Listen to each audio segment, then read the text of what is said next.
Hi, this is Russ Jeffers from MobileBurn.com, and here I've got the new HTC Desire S. I'm just going to quickly show you what's in the box and give you a quick rundown of the device. If I bring across the original Desire, you can see a few of the new differences between the devices. First of all, we've got the touch-sensitive keys down the bottom here, see below the screen, rather than these physical hardware keys.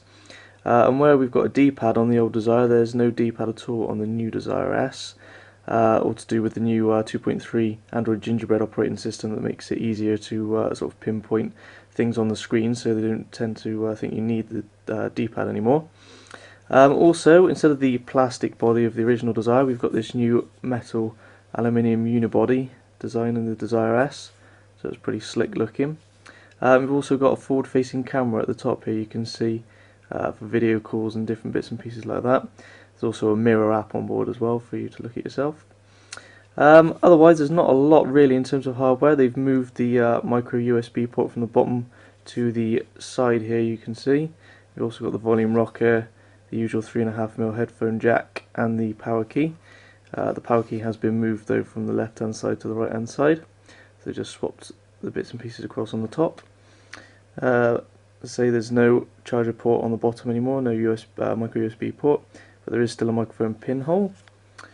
Still nothing on the right hand side, and on the back we've got another 5-megapixel camera, same as before, and an LED flash. Then we've got the speakerphone grill there as well.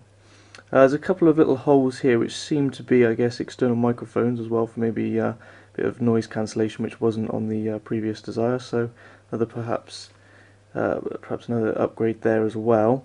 If I just whip off the back cover, obviously as it's a unibody, it's just this bottom soft touch plastic piece here, soft touch plastic on the top and bottom, these plasticky bits, so it's a nice feel even on the bits that aren't metal. And if I just slide out the battery, it's a slightly larger battery than before, up from 1400 mAh to 1450, so not a great difference, but it is slightly larger. Then we've got the SIM card slot here, just slides in and out, and the micro USB slot there, micro SD, sorry, which just sort of clicks in and out. We'll just put that back in and we can fire the device up. Okay, so whilst the Desire S starts up over there, just quickly show you a few bits and pieces in the box. First of all, we've got the power plug, and that plugs into the adapter here, so just show you it just clips in like that, swivels into place, and then you can use the USB cable here for both charging and data. So you just put that end in the side of the phone, the larger end goes straight in the back of the power supply here, and it can go straight into a wall. Obviously you can also just plug this straight into a computer to charge, and also to do things like sync across your photos and bits and pieces like that. Also got a set of headphones in here, the usual standard HTC headphones, got some sort of foam buds there to put on them as well.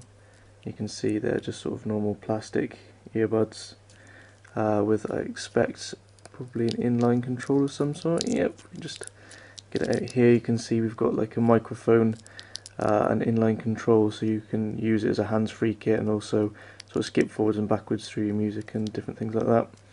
So useful pair of earbuds in there, but not the best quality. I think they probably fall out of my ears because there's no sort of rubber tips on them. But nice to have a set actually in the box anyway. And back to the phone.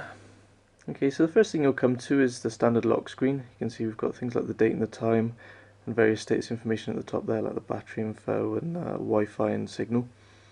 You can just drag this bar down and that'll unlock the screen as usual. And then you get a little noise now with the weather as well, so sort of had a wind noise there.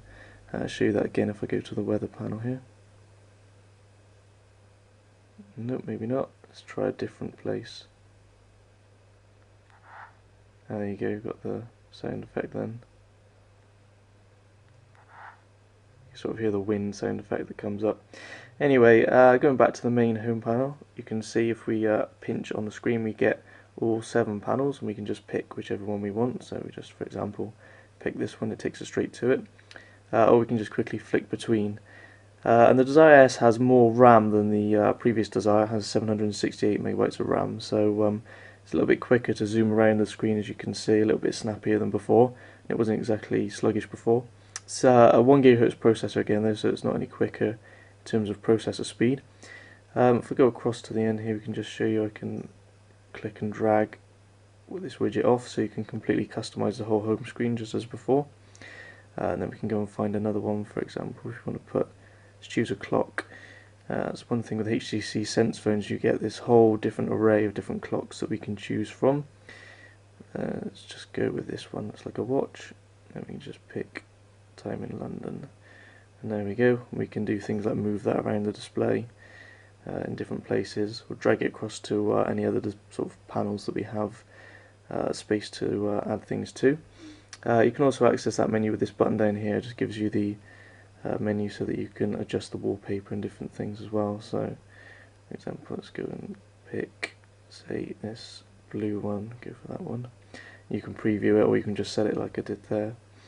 So it's a fairly nice experience. I'll say it's got Gingerbread on it, it's Android 2.3. So if we go into quick settings here, we've got this menu that wasn't on the previous Desire. You can toggle on and off things like Wi-Fi and Bluetooth. Go into the settings menu quickly from here as well, which is quite handy. We can go down to here, and I'll show you software information. You can see it's running Android 2.3. So fully up to date with the latest version of Android at the moment. Pretty nice looking handset and all. And if we just go, you can see they've changed the logo for the apps menu here. The actual apps list has been slightly changed as well. In the previous Desire it was one continuous list, and you can just sort of scroll through piece by piece. In this one you can see we've got sort of a line across the display, and basically as you flick down it will flick a whole display at a time, so a whole chunk of apps, so you don't end up seeing the same apps twice as you're flicking through. So it's a bit easier to find the applications you want. But also you can just sort of subset and see different apps by toggling over at the bottom here. So we've just got frequently used apps there. Ooh. Just go back into that, and also all our downloaded apps. So it's nice to be able to sort of sort them and make it easier to find the apps that you want.